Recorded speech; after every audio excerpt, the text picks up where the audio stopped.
resultados que me custaram aí, sei lá, quase 10 anos. Então, como eu falei, isso é uma síntese muito grata para mim, tá? Então, eu fico muito feliz de poder utilizar esse processo, esse caminho para defender aqui o meu trabalho, tá? Muito bem. A questão fundamental é que, objetivamente, nós temos a Lei 12.244, lá de 2010, para destacar a preocupação com a biblioteca escolar. Que essa lei diz, olha, até 2020, ano passado, toda a escola vai ter que ter uma biblioteca escolar e tem alguns comentários sobre isso, tá?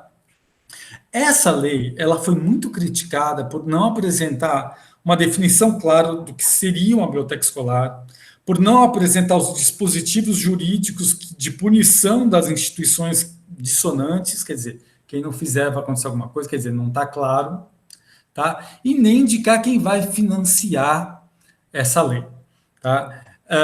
Em 2020, você tem o projeto de lei 9.484, né, ele foi feito em 18, né, que ele tramita ainda na Câmara dos Deputados, que procura aperfeiçoar essa lei, 12.254. A questão é que isso acaba caindo na questão da gente sempre fazer leis bonitas, né, o brasileiro, né, sempre fazer leis, depois aperfeiçoar a lei, mas ele não se preocupa muito em como que ele vai fazer essas leis, né? Então,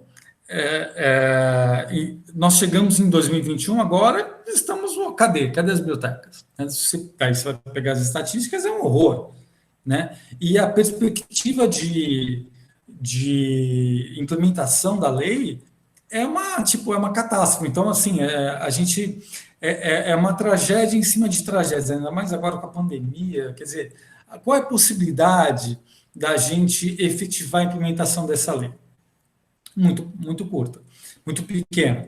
Então, o que eu estou querendo evidenciar é que a materialidade digital, os objetos digitais, eles têm uma potencialidade para a implementação dessa lei. E por que eu digo evidenciar? Tá? Porque como é uma questão muito complexa, como é uma questão que envolve adesão a valores, eu estou seguindo um filósofo dos valores chamado Hansen, Carl Hansen, está lá ali no artigo, mas que ele diz o seguinte: olha, quando você tem um problema com valores, né, quando você tem que.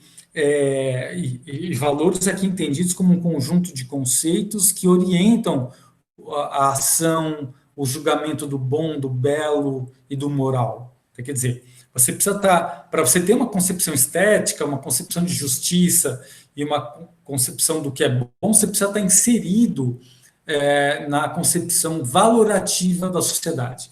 E quando você tem que evidenciar, quando você tem que promover um valor, não adianta não há um argumento demonstrativo. Olha que sacada interessante.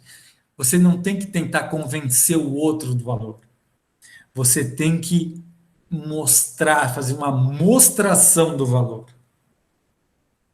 Isso, eu li esse cara e falei assim, tá aí, é isso. Quer dizer, você não pode discutir, olha, isso é melhor por causa disso, disso, disso. Você não pode tentar fazer uma inferência lógica a partir de premissas valorativas. Você tem que mostrar o resultado. Então, para evidenciar, isso me custou, então, um trabalho de não só fazer uma discussão teórica do tema, mas de mostrá-lo empiricamente. Isso me custou, então, alguns projetos. Então, para falar disso, dessa metodologia, quer dizer, eu vou criar um quadro explicativo, teórico, uma síntese teórica sobre materialidade digital, sobre a grande fábrica, a escassez artificial e direitos autorais, são conceitos que eu vou articular, né? E que eu vou pedir subsídios para contrastar com um projeto de biblioteca comum e biblioteca anônima. Para quê? Para tentar evidenciar uma questão que é... Gente, estão fazendo essa discussão sobre, olha, objeto digital, direitos autorais, não sei que estão fazendo isso há mais de 20 anos e não consegue sair do lugar. Por quê? Porque é uma discussão que implica valores. Então, eu falo assim, olha, tá bom, não vou tentar entrar nisso que estão tentando fazer há muito tempo, mas vamos tentar evidenciar com resultados empíricos e práticos essa questão.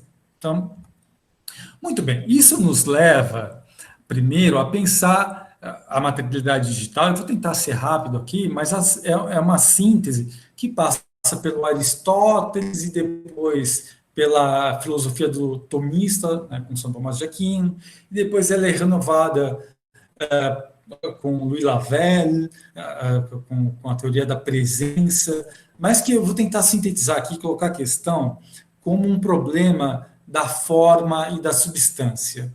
Quer dizer, quando você representa uma presença, uma coisa, você precisa criar o seu entorno como uma forma inteligível. Quer dizer, então você fala, olha, a maçã ela vai ser representada como maçã, quer dizer, a presença física singular da maçã, de uma maçã que você tenha, ela vira um objeto maçã, ou seja, a substância singular se torna particular e, nesse processo, você ganha um entorno linguístico, lógico, do que é uma maçã, né? E assim vai. Então, você pode falar, ó, eu vou comer uma maçã amanhã, não é a maçã que você tem agora, é a maçã que você está representando e que tem uma diferença entre a forma e a substância. Então, você está representando logicamente aquilo que é uma substância. A questão que eu quero tirar daí é que você, ao representar, você torna possível um circuito econômico. Ou seja, você pode dizer assim, olha, eu tenho 2 maçãs, 3 maçãs, 4 maçãs, 5 maçãs que eu vou comprar amanhã, que eu vou trocar por uma pera, e que depois eu vou fazer um estoque, e daí eu vou trocar por, sei lá, por 10 reais, e depois eu vou pegar esses 10 reais e vou transformar em $1, sei lá, tá quase isso, né? Entende? Quer dizer, você consegue fazer um circuito a partir da produção de objetos. Você não tem a presença deles, que segundo São Tomás de Aquino, a representação ela é possível, mas ela é inesgotável. Quer dizer, você sempre pode estar entendendo melhor as coisas a partir da produção de objetos, mas ela é uma coisa possível. Isso aí, nossa, daria para a gente ficar falando horas aqui. Mas o que eu quero trazer, principalmente, é a ideia de circuito econômico dos objetos. Ok? Muito bem. E que quando você vai para a materialidade digital, essa diferença entre representação e, e substância e coisa para o objeto, você tem uma operação do objeto que é unificada pela estrutura física de um dispositivo universal. Ou seja, né, você representa, e mais que representar, você opera os objetos a partir de um mesmo, o que Foucault diria, né, do mesmo dispositivo. Deleuze usa agenciamento, quer dizer, você precisa de instituições, tecnologias e formas de subjetivação para criar uma forma única de representar, de operar e de produzir objetos diferentes. Quer dizer, você tem o texto, o vídeo, a figura, a música, objetos diferentes, que têm diferentes formas de percepção, mas que estão unificados dentro de um mesmo dispositivo, que é um aparato digital igual. Quer dizer, você tinha, então, antes, olha, se a linguagem falava, conseguia fazer isso também, mas ela precisava de um ato do espírito, né, da linguagem, agora você consegue fazer isso de baixo para cima. Isso tem uma consequência, né, de, se por um lado você encontra uma forma universal de operar os objetos, você tem, a partir da globalização também, você tem a criação de um dispositivo global unificado. Você tem alguns autores falam sobre isso, que é o Fromm, a Sandra Brennan e muitos outros, né, mas que eu destaco esses, que é a ideia de você coloca todo mundo digitalmente no mesmo regime informacional. Tá, pessoal, não me deixem, eu vou falar mais 10 minutinhos, tá? Só estou olhando meu relógio ali, só para a gente não passar muito. Tá? Então, nós temos a criação de um regime global de informação. Esse regime global, o que quer dizer? Quer dizer que está todo mundo operando, mesmo que objetos diferentes, você opera a partir do mesmo regime informacional. A Sandra, num texto lá de 10 anos, ela fala regime global emergente, mas não é mais emergente, já está aqui. Tá? Então, já está num regime global e que cai na questão da vigilância e tal, enfim, mas eu não vou entrar nisso. Muito bem. Então, quer dizer, esse novo regime, a gente pode dizer que essa transição do regime da soberania, que é a esquerda, em cima, para o regime disciplinar que o Foucault falava. Antes, o poder era exercido, então, diretamente nos súditos, quer dizer, o imperador falou, você vai morrer, então você morra, ele vai lá e mata. Agora, o poder era regido de uma forma moderna a partir de instituições burocráticas, centralizadas e disciplinadas, que é a sociedade disciplinar, e a gente está indo para a sociedade de controle, a gente já está agora nela, quer dizer, depois da pandemia, é aquilo que a gente falou, que agora a gente está aqui, onde, quer dizer, todo mundo tem uma forma unificada de representação, de operação, que é a digital, que é o regime hegemônico hoje, né? E que ele é feito a partir. Isso tem implicações muito sérias, porque está todo mundo no mesmo regime de informação, então é muito fácil você tirar um objeto de um sistema de soberania para outro.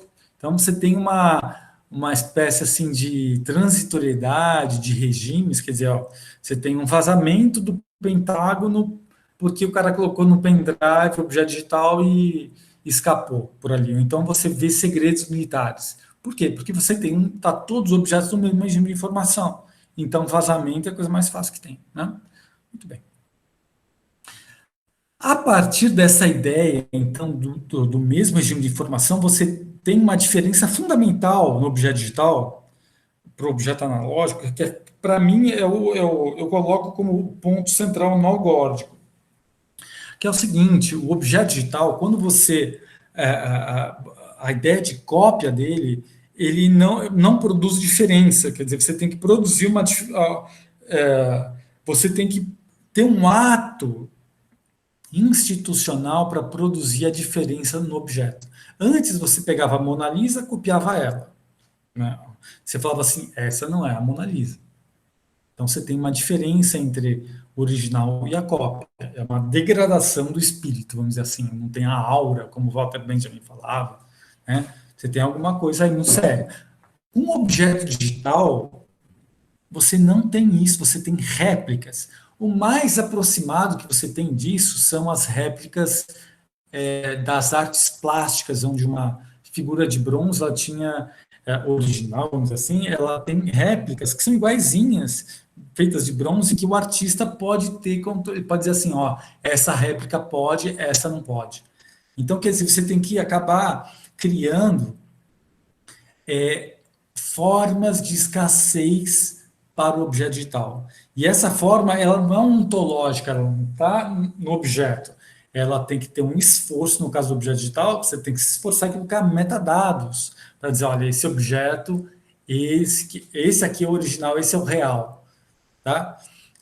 A questão é que os circuitos econômicos, eles estão fundamentados na ideia de escassez. Para você ter um circuito econômico da forma moderna, vamos colocar assim, você precisa ter escassez em algum lugar. Então, você pegava o livro na biblioteca, a biblioteca ficava com um exemplar a menos, a ideia de escassez, ela que regula o processo de, olha, agora você não tem, agora você tem. Então, com o objeto digital não tem isso, você colapsa os circuitos econômicos baseados nessa arquitetura ontológica da escassez. Tá? Então, quer dizer, o objeto digital, ele bota a questão econômica que está presente, tanto que é biblioteconomia, né? Mas que está presente nas instituições de memória, destacando a, a, a biblioteca, por exemplo, a ideia de, olha, verdadeiro, falso, escasso, pô, escola que enxerga as instituições de memória, o arquivo. Então, todos esses problemas ontológicos, eles incidem diretamente na instituição de memória.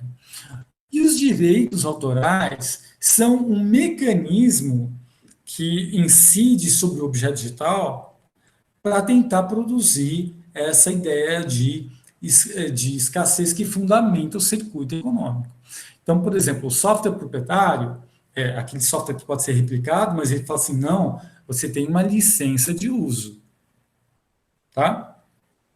Você tem o filme ilegal, eu sei que ninguém aqui pirateia Walking Dead. Ai, ai, ai.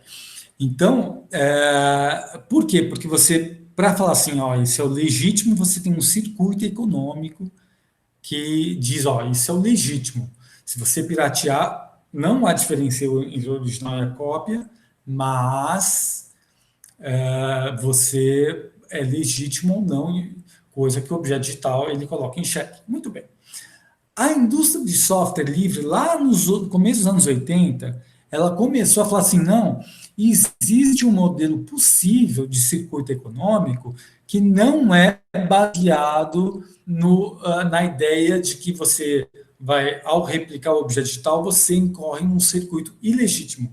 Ou seja, você pode de que a escassez que possibilita um circuito econômico, ou seja, que vai produzir um modelo econômico de negócios, ela vai estar presente na criação de serviços de manutenção, consultoria, preservação, análise, operação. E assim surgiu a ideia de software livre, que o Linux era o exemplo paradigmático. Demorou 40 anos para que esse modelo se viabilizasse. Olha, você fala assim, esse modelo, onde a escassez ela sai do objeto e vai para o serviço, ele é viável. Tanto que, que o sistema operacional que nós temos aqui, o Android, ele é o Linux, só que ele é feito para... nós temos nos celulares, né? Desculpa.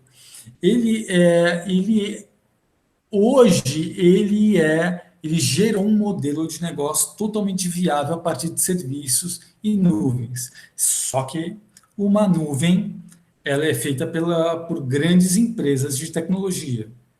As grandes empresas de tecnologia podem gerar monopólios. Isso nos coloca numa questões que começam a aparecer.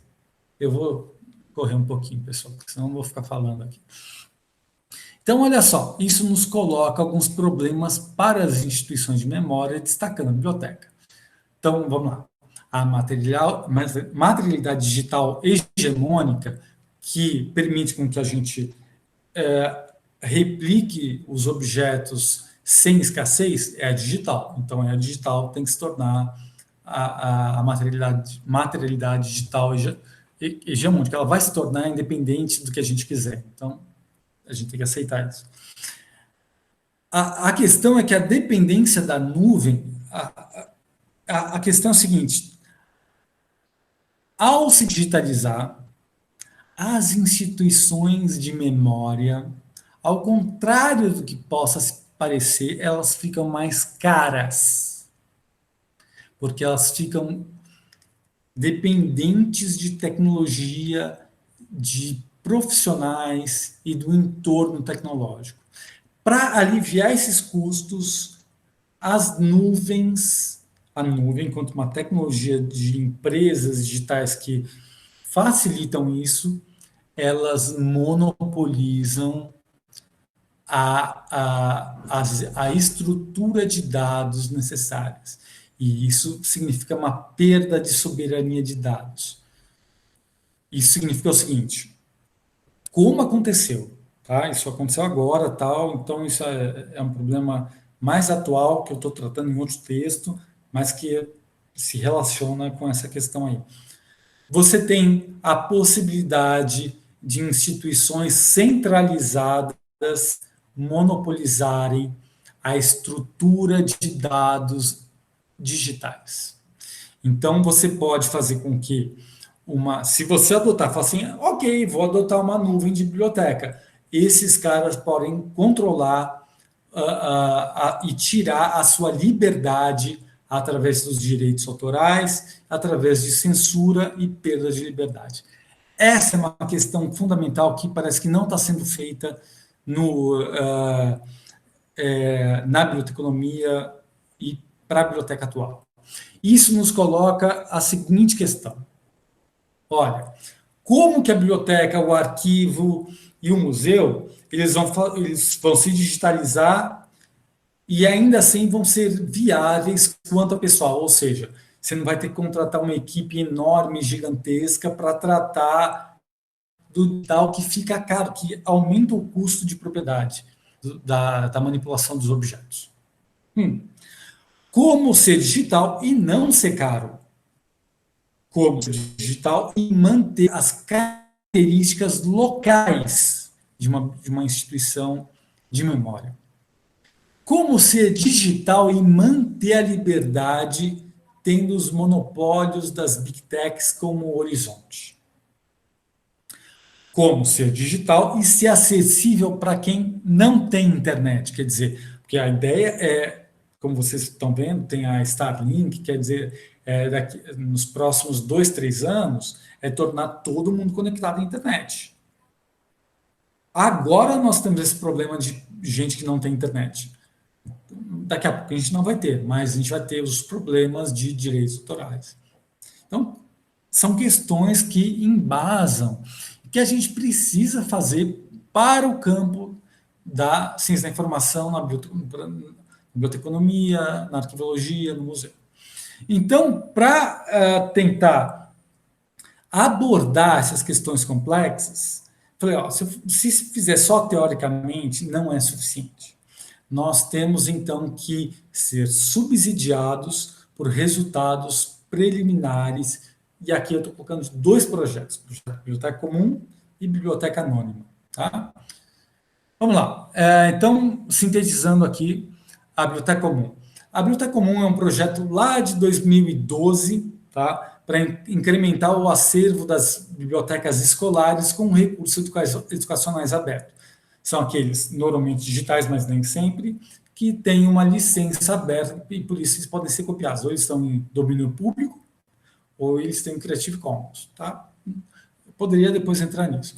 A nossa fase de coleta, que aqui ela está sempre mudando, mas aqui eu posso sintetizar como 190 mil objetos digitais abertos em 4,4 terabytes de dados. Então, contendo aproximadamente 55 mil textos em 125 gigabytes, 33 mil vídeos, 3.500 áudios e 98.600 imagens. Isso é a primeira fase. Então, nós sempre temos essa fase de coleta. Buscadores. Depois que nós coletamos, nós fazemos uma curadoria desses objetos digitais em recursos educacionais abertos e colocamos num pendrive de até 8 gigabytes, que custa mais ou menos R$30, de forma que ele seja agnóstico quanto à plataforma. O que é isso? É que você não precisa instalar nada e não depende de uma plataforma de Big Tech para ser utilizado. Nós criamos, então, buscadores de texto, de clip art, de vídeos, de cordel e de áudio. Aqui você tem a carinha de um deles, quer dizer, tudo no pendrive, você pluga o pendrive e já pode usar usando a tecnologia do próprio navegador para fazer isso. Distribuímos, então, isso é o desafio, colocar essa apropriação tecnológica como uma curricularização da extensão. Quer dizer, então nós já estamos fazendo isso e nós, então, distribuímos por em torno da UEL, que vocês estão vendo aqui, mais de 220 buscadores que os alunos distribuem. Isso pode virar um projeto muito bonito, já é um projeto de extensão, e pode ser curricularizado. Vai ficar lindo. Estamos caminhando nisso. Muito bem. A biblioteca anônima é uma busca de análise de metadados das bibliotecas clandestinas. Biblioteca clandestina é uma tradução livre que eu fiz para Shadow Library, do Carangues, tá? Que é o seguinte, o cara é o estudo das bibliotecas piratas sem a proteção, quer dizer, sem digitalizados que têm direitos autorais proprietários sobre os livros piratas, tá? A maior delas é a LibGen, que é uma que surgiu na Rússia, tal. Ela tem 1,2 milhões de títulos hoje, tá? Só que ela começou na Rússia, daí ela faz duplicações em outros países, tal, e assim fica difícil pegar ela, tá? No Brasil, você tem algumas iniciativas, por exemplo, a Livros Pirata, né, que ela tinha 2.300 livros, só que daí ela foi processada, teve um processo pela Associação Brasileira de Direitos Reprográficos. Depois disso, o que aconteceu? Isso foi 10 anos atrás. Depois desse processo, a pirataria de livros, e isso a gente vai atrás, ela se tornou uma atividade na Deep Web.